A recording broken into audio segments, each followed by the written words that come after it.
Na, kodėl emocijų po darželio yra tiek daug? Klausimas, kurį pastaruoju metu girdžiu bene kasdien. Todėl norėjau pakalbėti apie 3 svarbius dalykus, kurie ir atsako į šį klausimą, kodėl jų tiek daug. Pirmiausia, amžiaus tarpsnis.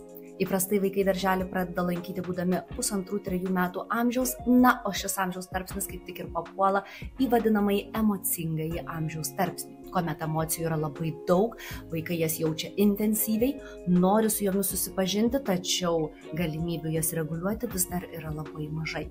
Išsamiai apie tai kalbu seminare Vaikų emocijos, jeigu keliaujate per šį tarpsnį, būtinai pasižiūrėkite. Antroji priežastis – išsiskyrimas. Iš tiesų, darželis yra ta pirmoji tokio ilgo ir tokio intensyvaus išsiskyrimo patirtis mūsų vaikams. Taigi, visą dieną praleidę santykinai ne iki galo saugioje aplinkoje, vaikai emocijas sukaupia ir parneša jas tiems, su kuriais iš tiesų visiškai saugu. Trečioji priežastis – tai, kas vyksta darželyje. Net ir gausiose šeimose gyvenantys vaikai neturi tiek daug socialinio kontakto, kiek jie gauna darželyje. O ten įvyksta visko, nepasidalino, kažkas buvo pirmesnis, taigi iš viso to emocijos kaupiasi kūne ir keliauja su vaikais namo. Todėl intensyvūs emociškai vakarai yra visiškai normalu.